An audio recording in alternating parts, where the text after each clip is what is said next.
If you're feeling overwhelmed and burned out by trying to get your life into some semblance of together, I hate to break it to you, but those fancy planning apps, pastel highlighters and complicated morning routines, they're not helping.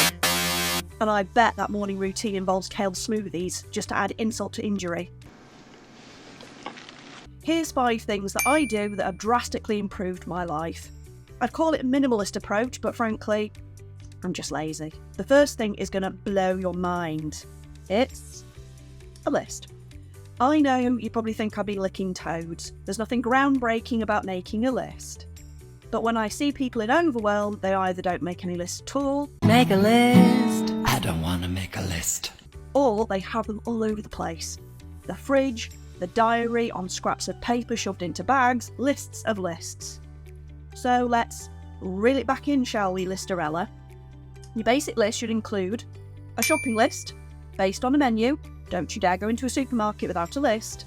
I just saved you 50 quid a week. You're welcome.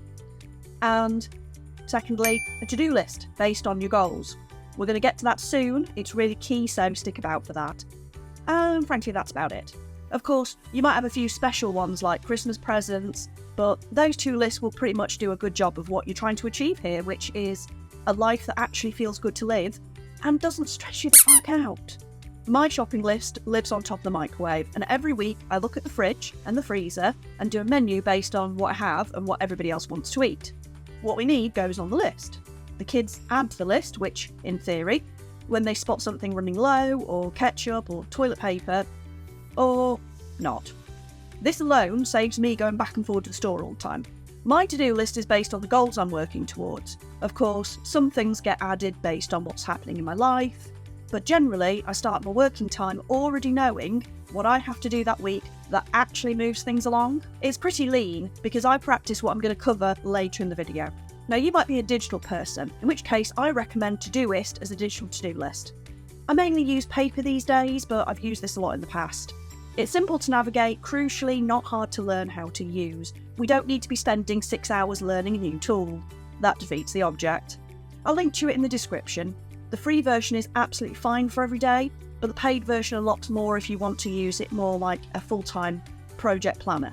Talking of planners, the next thing I use is a simple paper planner / diary. I love this one from Box Press. They're a female-led small business, and this planner is pretty amazing. And like you, I have tried lots. I like a week to view so I can see what I'm up to all week. It's got a month overview, a page for your budget and notes, like most planners. But what I really like is these bits here. It's got a terrible shopping list section and a special bit to plan Christmas and summer holidays. It's nicely heavy and the paper is good quality. I use a fountain pen I got in a box of grandma nonsense at the auctions because it makes me feel like a Victorian lady doing her correspondence before tea with the Dowager Countess. I'm leaving in the morning, Lady Grantham. I doubt we'll meet again. Do you promise? Well, we miss you, Maggie. And the ink does not really bleed through. I'll link to it below in the description if you want to check it out. Now, a big mistake I see people making is having several planners on the go. A Google Calendar, a paper diary, a work or project planner, and then some weird Asana / Notion Trello Frank app, and then wondering why their head's up their arse half the time. Pick a lane, stick with it. Get yourself a planner that does at least 95% of what you need to keep track of in one place, whether that's paper or digital. Nothing's ever going to be totally perfect unless you design it yourself, but we're just trying to get the basics going quickly here. Now, whilst we're on the subject of tools, this next one is something that's really helped me. I want you to do me a favour. Pull out your phone, find the place where it shows you your average screen time. Now take a moment to fully feel the horror. That's it, yes. Now put the phone down and slowly back away. Go get the kettle on if you need to. We spend an average of 4.8 hours a day on our phones, and according to a survey by App Annie, that's a third of your waking time. I found I was just like doom scrolling on Facebook and getting hooked into 40-minute Reels sessions. And I was complaining I didn't get anything done, like, duh. So I found this app called Opal, and I set it to only give me an hour a day on social media.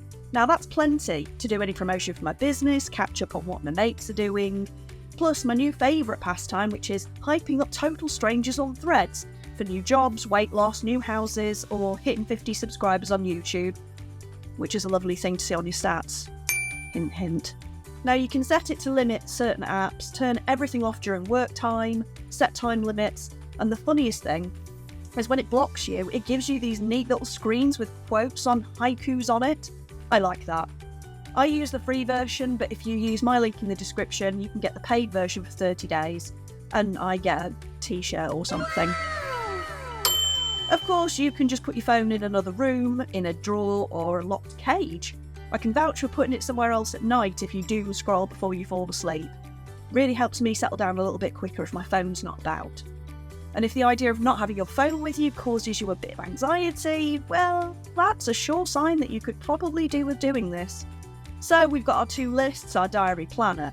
We've stopped ourselves from doom scrolling and gotten our focus back. So what fancy system is next, Ovi?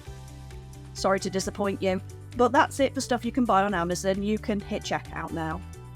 The next habit, though, is crucial to killing that overwhelm dead, though, and without it, that planner might as well get lost in the Milton Keynes delivery hub.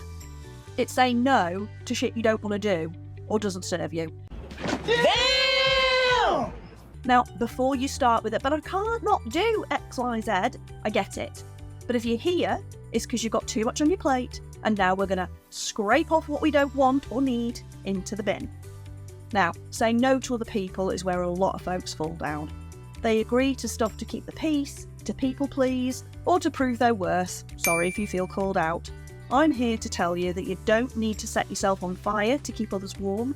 Filling that planner with tasks and obligations that don't move your own life towards where you want to be, or that drain you, is not the answer, okay? You're not being mean or selfish by pulling back when you're overextended. No is a full sentence. Or no, thank you if you weren't dragged up by wolves. No! God, please, no! No! No! No! So here's what we're going to do. We're going to start looking at where we're giving away our time or mental energy to things that don't serve us, that don't make us happy, and then reducing or getting rid of that in the future. No, unfortunately, that does not include putting your teenagers in the bin. You sell them on Etsy, because you made them yourself. Now we have our simple tools, we have a lot less distraction, and we've said no to baking 5,000 cupcakes for the school fair. What do we do with all that lovely time we now have spare? Remember I said we base our to-do list off our goals? That's the habit that has made the biggest difference for me out of all 5. I sat down and I worked out what I actually wanted my life to look like in 1 year. Now, I don't do 5-year plans because frankly, I don't know what I'm going to have for lunch tomorrow, let alone what to do in 5 years. Then I worked out what I could do to get there, came up with a strategy that would, in theory, get the result I was after, and this was my big goal and a starting strategy. Then I broke down my big goal into what I call a sprint, or a 12-week quarterly period, where I set a single, stretching but not too crazy mini goal in each of the 4 categories: business, health, hobbies, and personal. These stepping stone mini goals shouldn't just be the big goal broken into 4, more like 3. I then base my weekly to-do list around what I'm working towards in that particular sprint. A mix of daily habits or one-off actions that will result in measurable progress. What I actually want my life to look like, not just the default skin. And if you want to go deeper into this sprint system, you'll want to watch this video next.